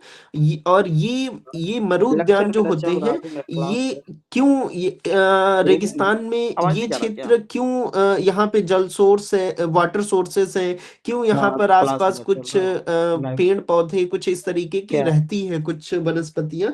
तो ये क्यों होता है, एक्चुअली रेगिस्तान में चट्टानों के जो कुछ चट्टानें होती हैं, तो उनमें ये जल जो होता है वो उपस्थित होता है, सिंक होता है। फिर ये जब अधिकता में होता है तो ये ऊपर आता भी है, ऐसा कुछ होता है। तो रेगिस्तान की सतह के नीचे अक्सर चट्टानों की ऐसी परतें होती हैं जो पानी को अवशोषित और भंडारित कर सकती हैं। इन जल भंडारों को एक्वीफर कहते हैं, ठीक है। और फिर यही कभी कभी ऊपर भी आता है। तो यहाँ पे आपको मतलब प्रस्तुत इतना डिटेल में अगर आपको कहीं पर भी ना पता हो तो हमेशा ये बात थोड़ा बहुत ध्यान में रखना है कि रेगिस्तान में भी पानी की कुएं की उपस्थिति होती है। अक्सर हमेशा ऐसा नहीं होता है कि मतलब पानी का कुआं नहीं मौजूद होगा, हमेशा भ्रम की स्थिति नहीं रहेगी। कहीं पर पानी का कुआं भी कुछ जगहों पर ऐसा देखने को मिलेगा। हमेशा मृग मरीचिका वाली बात नहीं होती है, पहली बात तो ये। फिर इसमें अप्रस्तुत अर्थ में आपको बताना है कि रेगिस्तान उस वही बातें की जो मतलब यहाँ पर गांधी के स्टेटमेंट से कि रेगिस्तान उस निराशा की ओर इशारा करता है, उस मतलब रेगिस्तान उस सूखापन, खालीपन, कठिनाई, एकांत, जोखिम को ओर इशारा करता है। मतलब यह जीवन की चुनौतियों, नीरसता, निराशा की क्षणों, भौतिकवादी दुनिया की शून्यता, किसी व्यक्ति के आंतरिक संघर्ष, अकेलेपन का प्रतिनिधित्व करता है रेगिस्तान। जबकि पानी का कुआं वह जीवन के पोषण, अस्तित्व का सोर्स है, आशा और आंतरिक शांति, प्रेम, सच्चाई, सच्चे मूल्य, जीवन का अर्थ या उसमें छिपी हुई सुंदरता, कठिनाई की परिस्थितियों में हमें कैसे आगे बढ़ना, इसकी प्रेरणा देता है। तो यही बातें बस आपको करनी है कि, और इसके मतलब मेटाफर को इस तरीके से कुछ ओपन करना है। और प्रस्तुत अर्थों में भी है कि रेगिस्तान को जो चीज सुंदर बनाती वह ये है कि उसमें कहीं ना कहीं पानी का एक कुआं छिपा होता है। तो ये मृग मरीचिका की ओर ज्यादा इशारा करता है कि मृग मरीचिका होती है। मृग मरीचिका के कॉन्सेप्ट को थोड़ा सा बताना है कि पानी का एक कुआं छिपा होता है, ऐसा प्रतीत होता है। लेकिन अक्सर ज्यादातर ये मृग मरीचिका वाला ही देखने को मिलेगा कि कोई व्यक्ति यहाँ पर खड़ा है और रेगिस्तान में कहीं दूर पर देखता है तो उसको पानी के एक कुआं जैसा भ्रम दिखाई पड़ता है। लेकिन लाइफ के हिसाब से देखो तो लाइफ के हिसाब से अगर इस तरीके से लाइफ में भ्रम रहेगा तो फिर एक बार आप आशा कर लोगे, फिर कहीं पर आपको पानी का कुआं दिखेगा तो आप मतलब आप जाओगे ही नहीं, क्योंकि आशा टूट जाएगी। मतलब इस तरीके की भी बातें आ सकती हैं। तो मतलब इसमें ये सब मेन बॉडी में ओपन करने वाली बातें हैं। लेकिन शुरुआती अर्थों में जब भी आप इंट्रो लिखो तो उसमें इस बात को थोड़ा सा मृग मरीचिका, पूर्ण आंतरिक परावर्तन, इनको सबको प्रस्तुत अर्थों में दिखाना है। और हो सके तो ये बात भी मेंशन कर देनी है कि कि रेगिस्तान में भी कहीं-कहीं पर इस तरीके की परिस्थितियाँ होती हैं कि ग्राउंड वाटर ऊपर आता है। मरु उद्यान की बात कर देनी है कि मरु उद्यान जैसी भी बातें होती हैं। तो रेगिस्तान में भी तो उस तरीके से कुछ यमृग मरीचिका की कुछ बात करके प्रस्तुत अर्थ को बताना है। अप्रस्तुत अर्थों में गांधी का, भारतीय दर्शन का ज़िक्र करके किसी कठिन परिस्थिति पर किसी व्यक्ति का कुछ ऐसी कुछ बातचीत हो कि उसने अपने लाइफ में बहुत संघर्ष किया हो लेकिन हार ना मानी हो और हमेशा वो आशान्वित रहा हो कि आज नहीं तो कल परिस्थितियां बदलेंगी। तो उस तरीके के किसी व्यक्ति का उदाहरण दे करके इसके अप्रस्तुत को अर्थ को बताना है कि रेगिस्तान उस विषम से विषम परिस्थिति को दिखाता है और पानी का कुआं उस आशा की किरण को दिखाता है। तो इस तरीके की कुछ बात करनी है, ठीक है। और मतलब प्रस्तुत अर्थ को भी रखना है। जो भी आप लोगों ने बताया उसी को एक तरीके से कंक्लूड कर रहा हूँ। सबने बहुत अच्छा बताया।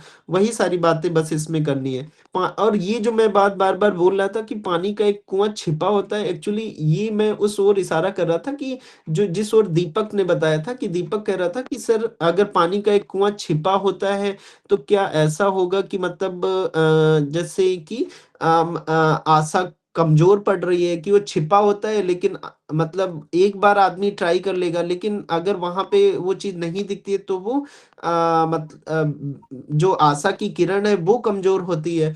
तो ये बात आप निबंध के मुख्य भाग में लिख सकते हो कि पानी का एक कुआँ छिपा होना कहीं न कहीं व्यक्ति को कमज़ोर बनाता है, व्यक्ति को निर्बल बनाता है। ये सब अभी मेन बॉडी में हम देखेंगे। चूँकि ऐसा नहीं है कि यहाँ पर जो निबंध का टॉपिक लिखा हुआ है, ये निबंध का टॉपिक सही ही है। मतलब निबंध का सही है का मतलब ऐसा नहीं है कि गलत लिखा है। मेरा सही होने का मतलब ये है कि अपने आप में एब्सोल्यूट ट्रुथ नहीं है, अपने आप में 100% सत्य बात नहीं है ये।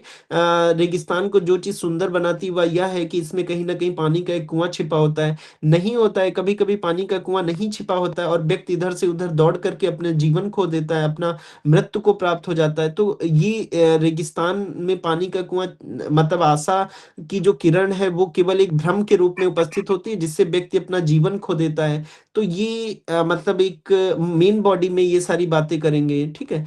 लेकिन इंट्रो में आपको बस इसके प्रस्तुत अर्थ को थोड़ा-सा टच करना है और अप्रस्तुत अर्थ को बातचीत करनी है।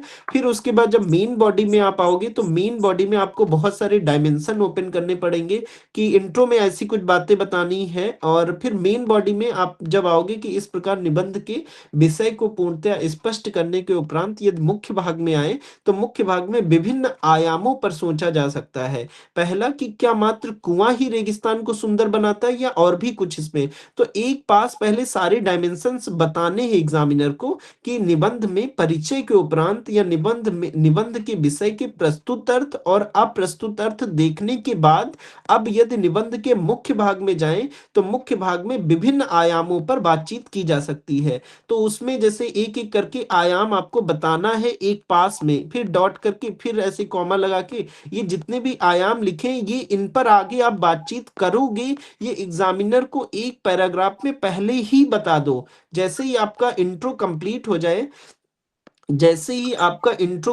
जाए जैसे आपने इंट्रो लिख दिया, ठीक है, परिचय आपका या भूमिका कुछ आपका 150 वर्ड्स या कुछ इस तरीके से गया 200, ठीक है। फिर उसके बाद जब आप मुख्य भाग में आओ तो मुख्य भाग में आप एग्जामिनर को बताओ कि निबंध के स्पष्टीकरण के उपरांत या निबंध के परिचय के उपरांत या आइए निबंध के मुख्य भाग में यदि दृष्टि डालें तो निबंध के विषय से संबंधित विभिन्न आयामों पर बातचीत की जा सकती है, चर्चा की जा सकती है।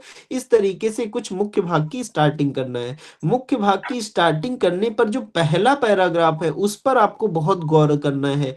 उस पर आपको एग्जामिनर को हिंट दे देना है कि मुख्य भाग में किन किन आयामों पर आप बातचीत करने वाले हो और इस तरीके से कॉमा लगा करके आपको हर एक आयाम को बताना है कि मुख्य भाग में बात करें तो विभिन्न आयामों को खोला जा सकता है जिसमें कि यह विचार करने योग्य है कि क्या मात्र कुआं ही रेगिस्तान को सुंदर बनाता है या और भी कुछ इसमें योगदान देता है, कि क्या मतलब इसमें कह रहे हैं, क्योंकि टॉपिक ये है कि रेगिस्तान को जो चीज़ सुंदर बनाती है वह यह है कि इसमें कहीं न कहीं पानी का एक कुआँ छिपा होता है। तो कुआँ मतलब आशा की किरण है, तो क्या हमेशा जीवन में आशा ही रखोगे, वही रेगिस्तान को सुंदर बनाएगा, कि मतलब कुछ मेहनत भी करोगे, कुछ और कुछ और एफर्ट्स डालोगे, कुछ डेडिकेशन भी शो करोगे, पेशेंस भी शो करना पड़ेगा। तो सिर्फ़ आशावान होने से काम नहीं चलेगा, आपको हार्ड वर्किंग भी होना पड़ेगा। आपको आपको मतलब हार्ड वर्किंग होने के साथ-साथ धैर्य भी रखना होगा। हो सकता है कि पानी का कुआँ जल्दी ना मिले, आपने बहुत ढूँढा, तो सिर्फ़ पानी का कुआँ मतलब जो रेगिस्तान को जो चीज़ सुंदर बनाती है, वह इसमें कहीं न कहीं पानी का एक कुआँ छिपा होता है। तो पानी का एक कुआँ मतलब केवल पानी का एक कुआँ ही रेगिस्तान को सुंदर नहीं बनाता है, इसमें और भी सारी चीज़ें होती हैं, और भी बातें होती हैं जो रेगिस्तान को सुंदर बनाती हैं। तो क्या कुछ और भी कौन-सी बातें हैं जो रेगिस्तान को सुंदर बनाने में योगदान देती हैं? तो वो है हमारा डेडिकेशन है, वो हमारा हार्ड वर्क है, वो हमारा पेशेंस है, वो सब पे बातचीत करना है, ठीक है? मेन इस वाले डायमेंशन के ऊपर। एक बार सारे डायमेंशन ओपन करने के बाद फिर आपसे बात करते हैं आप सबसे, ठीक है? तो क्या मात्र कुआँ ही रेगिस्तान को सुंदर बनाता है, या और भी कुछ इसमें योगदान देता है? फिर ऐसे कॉमा करना है, ठीक है? फिर उसके बाद रखना है कि पानी का कुआँ अगर सूखा भी हो सकता है कि कुआँ हो भी, चलो मान लिया कि कुआँ है, लेकिन आशा एक मतलब ये उस बात की ओर मैं रखना चाहता हूँ, सेकंड डायमेंशन आप उस पे बातचीत करोगे कि हो सकता है कि कुआँ जो हो सूखा हो, या कुआँ हो ही ना, ऐसा भी हो सकता है कि तो फिर क्या करोगे?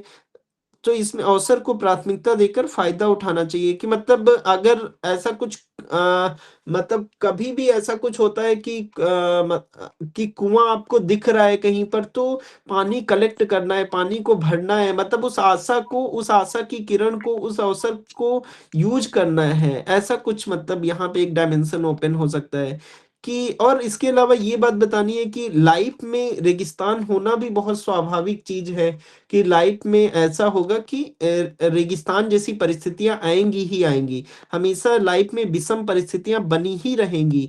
मतलब कुछ न कुछ प्रॉब्लम्स होती ही रहेंगी। लेकिन ये बात एक्सेप्ट कर लेना है कि हाँ, लाइफ में रेगिस्तान होना बहुत स्वाभाविक चीज़ है, ऐसा कुछ। फिर इस तरीके से बताना कि जिस तरीके से जीवन में रेगिस्तान होना स्वाभाविक है, उसी तरीके से जीवन में एक पानी का कुआँ दिखना भी स्वाभाविक है। कि हो सकता है कि शुरुआत में मृगमरीचिका के चलते आप इल्यूजन में फँसे रहो, लेकिन कहीं आप मरु उद्यान से टकरा ज़रूर जाओगे। उस मरु उद्यान से जब टकराओगे तो आपकी पानी की प्यास बुझ जाएगी, और सारी परिस्थितियाँ ठीक हो जाएँगी। तो जिस तरीके से जीवन में रेगिस्तान होना स्वाभाविक है, उसी तरीके से जीवन में पानी का एक कुआँ दिखना भी स्वाभाविक है। वो दिखेगा, आज नहीं तो कल वो चीज़ दिखेगा। वो छिपा हुआ है, उसको ढूँढना पड़ेगा कि कहाँ है। यहाँ पर गए नहीं मिला, यहाँ पर गए तो मृगमरीचिका के चलते नहीं मिला, यहाँ पर आए तो मृगमरीचिका के चलते नहीं मिला। लेकिन एक बार आप मरु उद्यान से टकरा गए, तो फिर आप अपना तो आप पानी, आपकी प्यास बुझ जाएगी, आप उसके आस-पास रह सकते हो कुछ दिन। तो जिस तरीके से जीवन में रेगिस्तान होना स्वाभाविक है, उसी तरीके से जीवन में पानी का एक कुआँ दिखना भी स्वाभाविक है। इसलिए हमेशा आशावान रहना है। हो सकता है कि कुछ दिन आप भ्रम में घूमो, ऐसा हो सकता है, लेकिन हमेशा ऐसा नहीं होगा कि मरु उद्यान से आप मिलो ही नहीं। वो रेगिस्तान का वो कुआँ आपसे टकराए ही ना, ऐसा भी नहीं होगा। कई बार अक्सर ऐसा होता है कि पानी का कुआँ दिखता ज़रूर है, पर कुआँ होता नहीं है, या भ्रम व्यक्ति के लिए दुखदायी परिणाम भी ला सकता है। इसमें ये भी बात बतानी है कि एक अन्य आयाम यह भी सोचा जा सकता है कि रेगिस्तान को जो चीज़ सुंदर बनाती है, वो उसमें छुपा हुआ पानी का कुआँ है।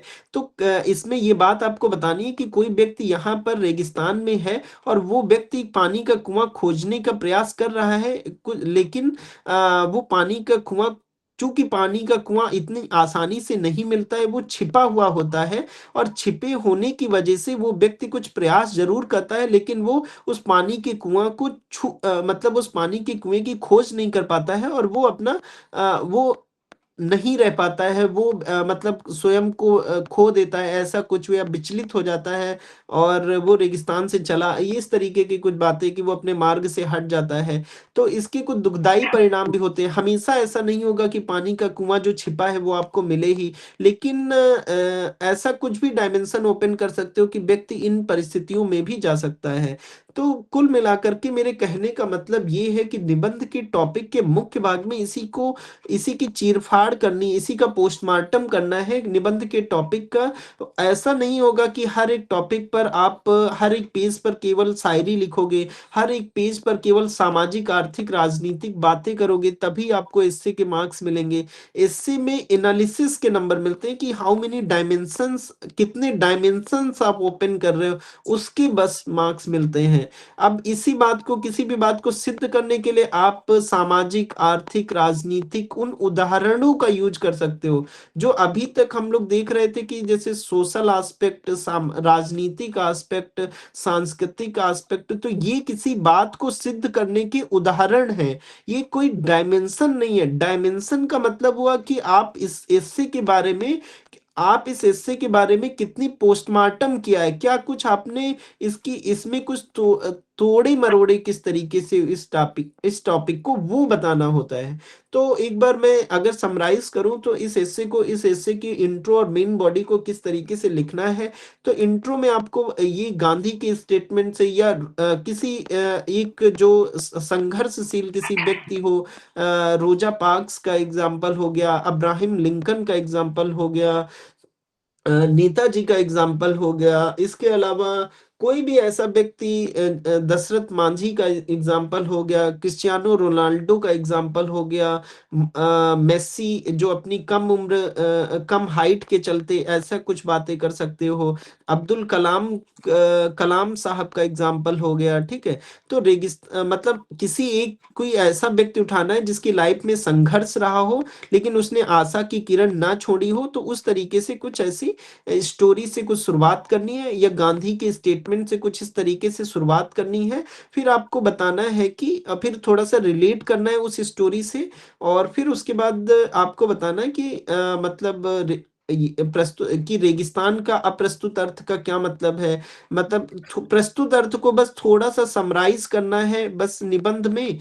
अब इसमें आपको हर जगह प्रस्तुत अर्थ को नहीं रखना है, क्योंकि एग्जामिनर ऐसा नहीं है कि एग्जामिनर को भौतिकी के नियम समझाना है कि देखो एग्जामिनर पूर्ण आंतरिक परावर्तन के चलते पानी का एक कुआं दिखेगा, फिर पूर्ण आंतरिक परावर्तन होता क्या है वो सब तुम बताने लगे। नहीं, निबंध चूंकि ये एक दार्शनिक बातें हैं, दार्शनिक तरीके से कही गई हैं, इसमें प्रस्तुत अर्थ को उतना कुछ नहीं, कुछ आगे लेकर के कंटिन्यू नहीं करना है हर एक बात पे। एग्जामिनर आपके दार्शनिक पक्ष को ही जानना चाहता है, इसीलिए ये लाइन है। ये एक निबंध जो कि दार्शनिक पहलू को ज्यादा उकेरता है, इसमें एग्जामिनर यही चाहता है कि इसके अप्रस्तुत अर्थ पर ज्यादा बातचीत हो। तो इसलिए बस मैंने निबंध के इंट्रो में बस आप इस तरीके की कुछ बातचीत कर सकते हो कि प्रस्तुत अर्थों में भी देखें तो रेगिस्तान में अक्सर ऐसा होता है कि मृग मरीचिका के कारण जो कि पूर्ण आंतरिक परावर्तन के चलते होती है, हमेशा रेगिस्तान में पानी के कुएं जैसी भ्रम की स्थिति रहती है, किंतु हर बार यह भ्रम की स्थिति नहीं उत्पन्न होती है। ज्यादातर प्रयासों में अक्सर होता है कि हम मृग मरीचिका के जाल में ही फंसे होते हैं, लेकिन रेगिस्तान में अक्सर कई बार ऐसा भी होता है कि वहां पर मरुद्यान के आसपास पानी के कुएं भी मौजूद होते हैं। तो इस तरीके का प्रस्तुत अर्थ को कुछ सीमित बात में बता करके फिर उसके बाद जो भी इसमें डायमेंशन जो भी बातचीत करोगे उसमें केवल अप्रस्तुत अर्थ, उसमें केवल दार्शनिक पक्ष के ऊपर ही आपको बातचीत करना है, उस दार्शनिक पक्ष को ही दिखाना है। उसमें फिर और कुछ प्रस्तुत अर्थ को बार बार डिटेल में बताना, बार बार फिर प्रस्तुत अर्थ अप्रस्तुत, वैसा कुछ नहीं करना है। इंट्रो में बस एग्जामिनर को ऐसा कुछ हिंट देना है कि इसका इसका जो मतलब इसमें जो उपस्थित बातें हैं वो भी हैं, लेकिन इसका मतलब मेन जो है वो आपसे एग्जामिनर जो जानना चाहता है वो दार्शनिक पक्ष को ही जानना चाहता है। तो इंट्रो में इस तरीके से फिर आप प्रस्तुत अर्थ पे रहना, थोड़ा सा बस प्रस्तुत अर्थ के बारे में कुछ बताना है, फिर आपको बताना है कि इस तरीके से परिचय में मतलब परिचय में स्पष्ट रूप से ये बात आ जानी चाहिए कि रेगिस्तान का क्या मतलब होता है, रेगिस्तान का यहाँ अप्रस्तुत अर्थों में क्या मतलब है, पानी का कुआं का क्या मतलब है। तो वही बात जो आपने बताया कि रेगिस्तान का मतलब है कि सूखापन, खालीपन, कठिनाई, एकांत, और जबकि पानी के कुएं का क्या मतलब, ये मेटाफर जो है इनको ओपन करना पड़ेगा। फिर उसके बाद आपको बताना है कि इस प्रकार निबंध के विषय के विभिन्न रूपकों के अर्थ समझने के उपरांत यदि मुख्य भाग में देखें तो विषय से संबंधित विभिन्न आयामों पर चर्चा की जा सकती है, जिसमें क्या मात्र कुआं ही रेगिस्तान को सुंदर बनाता है, क्या मात्र आशा की किरण ही रेगिस्तान को सुंदर बनाती है, या और भी कुछ इसमें योगदान देता है। क्या केवल आशा से ही काम चल जाएगा, क्या आशा के अलावा डेडिकेशन जरूरी नहीं है, क्या आशा के अलावा पेशेंस जरूरी नहीं है, क्या आशा के अलावा क्या सहयोग, टीम वर्क की जरूरत नहीं है, क्या आशा ही जरूरी है, पानी का कुआं सूखा भी हो सकता है। या ये पॉइंट इस बात की ओर इशारा करता है कि उस इल्यूजन की ओर दिखाता है कि हो सकता है कि लाइफ में भ्रम रहे, जीवन में भ्रम ही रहे। तो आपको इस बात को बताना है कि रेगिस्तान को जो चीज सुंदर बनाती है वो पानी का कुआं अवश्य, लेकिन कभी कभी ऐसा होता है कि पानी का कुआं सूखा हो या पानी का कुआं ना हो। तो ऐसा कुछ बात की, और ऐसा भी एक्सेप्ट कर लेना है कि हाँ, जीवन में रेगिस्तान होना स्वाभाविक है, मतलब हमेशा विषम परिस्थितियां बनी ही रहती हैं, लेकिन जिस तरीके से रेगिस्तान होना स्वाभाविक है उसी तरीके से पानी का एक कुआं दिखना भी स्वाभाविक है कि कहीं ना कहीं छिपा जरूर होगा, वो ढूंढना पड़ेगा हमको। अब इसमें कि कई बार अक्सर ऐसा होता है कि पानी का कुआं दिखता जरूर है पर कुआं होता नहीं है, और यह भ्रम जो है व्यक्ति के लिए दुखदायी परिणाम भी ला सकता है। ये भी बात आप बता सकते हो कि आपने तो बता दिया कि पानी का कुआं छिपा होता है, लेकिन बहुत सारे ऐसे व्यक्ति होते हैं कि उस पानी के कुएं को नहीं उस पानी छिपे हुए पानी के कुएं को नहीं ढूंढ पाते हैं और अपना दम तोड़ देते हैं, हार मान जाते हैं, वापस चले जाते हैं, लक्ष्य से भ्रमित हो जाते हैं। तो उन लोगों का क्या? तो ऐसी कुछ बात करके एग्जामिनर को एनालिसिस देना है, ना कि केवल इसके सामाजिक, आर्थिक, राजनीतिक, सांस्कृतिक, वो सब नहीं, वो किसी भी डायमेंशन को ओपन करके उसको सिद्ध करने के उदाहरण है। वो सारी बातें केवल उदाहरण है। जैसे ये जो स्टेटमेंट है कि रेगिस्तान को जो चीज सुंदर बनाती है वो उसमें कहीं ना कहीं पानी का एक कुआं छिपा होता है। ये एक लेखक है, फ्रांसीसी लेखक एंटोनी डी सेंट एक्सुपरी, तो इनकी कृति है, इनकी पुस्तक है द लिटिल प्रिंस, उससे लिया गया। तो ये सब जैसे एग्जाम हॉल में ऐसा कुछ आ जाए स्टेटमेंट, तो ऐसा कुछ नहीं कि आपके दोस्त ने उसको कोट कर लिया कि अरे वो तो अरविंदो घोष का स्टेटमेंट था। एग्जाम हॉल के बाहर बाहर आपको टॉर्चर कर रहा है कि अरे तुमको नहीं पता था क्या, अरे वो तो अरविंदो घोष का एग्जाम्पल था, तुमने नहीं लिखा। तो उससे कुछ घबराने की जरूरत नहीं है कि एग्जामिनर ये नहीं जानना चाहता है कि आप तथ्यात्मक रूप से आपको पता था कि ये वो अरविंदो घोष का एग्जाम्पल था कि या नहीं था, वो गांधी का एग्जाम्पल था या नहीं था, आप इसको जान गए हो या नहीं जान गए हो। ये सब बकवास बातें, जो बातें आपको ध्यान रखना है निबंध में वो है एनालिसिस, कि आप इसको कितना तोड़ते मरोड़ते हो, इससे क्या कुछ निकालते हो, इसके कितने डायमेंशन पे आप सोचते हो। जब मैं डायमेंशन वर्ड यूज कर रहा हूं अभी, तो मुझे लगता है कि आपको समझ आ रहा होगा कि what is the difference between dimension and examples. Examples होते हैं सामाजिक, आर्थिक, राजनीतिक, ये सारे एग्जाम्पल्स हैं किसी भी बात को सिद्ध करने के। आयाम का मतलब होता है कि एनालिसिस इसका करना, कि क्या आपने इसको कितने विभिन्न अर्थों में कितने अच्छे से समझा है, वो सब बताना है। तो ये कुछ डायमेंशंस मैंने दिया है, हो सकता है कि कुछ इसके बियॉन्ड भी आप लोग डायमेंशन अपनी तरफ से भी सोच सकते हो। मैंने कुछ सोचा वो मैं आपको बताया, इसमें और भी बहुत सारे डायमेंशंस निकल सकते हैं, बहुत सारी बातें की जा सकती हैं, वो सब आप कर सकते हो। तो इसी पर आपको इससे लिख करके लाना है, और होपफुली आपको इससे का कॉन्टेक्स्ट वगैरह समझ में आया होगा कि इसका क्या कॉन्टेक्स्ट है। और बाकी इससे रिलेटेड अभी जो कुछ भी मैंने सेशन में बताया, तो उस पर आप मेरे से क्वेश्चंस पूछ सकते हो और मुझे बता सकते हो कि आपने क्या कुछ समझा है। किसी को कुछ मतलब आपको कुछ डाउट हो तो आप मुझे बता सकते हो कि कुछ डाउट हो तो आप बताइए। हाँ सर, एक डाउट था शुरू की ही जो बातें थी उसमें पूछना था कि जो संस्कृति और सभ्यता को आपने जो बताया था, उसमें मुझे पूछना था कि जैसे आपने बताया नहीं कि नहीं नहीं मणिकांत, इस निबंध के एस्से के बियॉन्ड आप पूछ रहे हो? जी, उसके पहले आपने संस्कृति और सभ्यता जो समझाया था उसका डाउट था एक, और इससे भी एक था, 2 डाउट थे। हाँ, लेकिन एक बार इस एस्से पर बात कर लेते हैं, फिर उसके बाद वो संस्कृति और सभ्यता का मतलब। हाँ, इस एस्से से रिलेटेड डाउट बताइए किसी को। इस एस्से से रिलेटेड डाउट ये था, जो मृग मरीचिका का बात आपने जो समझाया, तो इसमें मुझे ये बोलना था कि जैसे इसमें हम कुआँ जो उसमें दिया हुआ है और उसमें साफ तौर पे किया गया है कि हाँ, रेगिस्तान का यही खूबसूरती है कि उसमें कुआँ भी कहीं न कहीं मौजूद होता है। तो हम इसे एक वरदान और एक अभिशाप दोनों के रूप में देख सकते हैं, ऐसा कुछ? कि कुआँ हमारे लिए वरदान भी है कि अगर हम उसको ढूँढ रहे हैं, उसके लिए समर्पित हो गए हैं, तो खत्म भी हो सकते हैं या फिर वो मिल भी सकता है हमें। हाँ। लेकिन तो अगर मिल गया तो वो हमारे लिए वरदान है, क्योंकि अगर नहीं ढूँढे तब तो वैसे भी मरेंगे क्योंकि रेगिस्तान है, और मिल गया तो वरदान है, नहीं मिला तो फिर वही अभिशाप बन गया मेरे लिए कि हम बिल्कुल। उसी की खोज में चले गए। बिल्कुल, बिल्कुल। यही बात आपको मतलब लास्ट में कि रेगिस्तान को जो चीज़ सुंदर बनाती है, तो सुंदर अवश्य पानी का कुआँ उसमें छिपा पानी का कुआँ है, वो उसको सुंदर बनाता है। ये एक अगर पानी का बहुत बढ़िया, वो एक वरदान के तरीके से हो जाएगा अगर हमने उसको अगर उसको उस छिपे हुए कुएँ को अगर हमने ढूँढ लिया। लेकिन अगर वो नहीं मिला तो हम तो नहीं रहेंगे, कहीं के नहीं। लेकिन आप इसमें ये वाली भी बात और शुरू में वो वाली भी बात करनी है कि पानी का कुआँ उस आशा की किरण की तरीके से भी है, जो हमको किसी काम को करने के लिए प्रेरित भी करती है। वो वाली बात भी शुरू में बताना है, ये वाली भी बात भी बतानी है। बहुत अच्छा।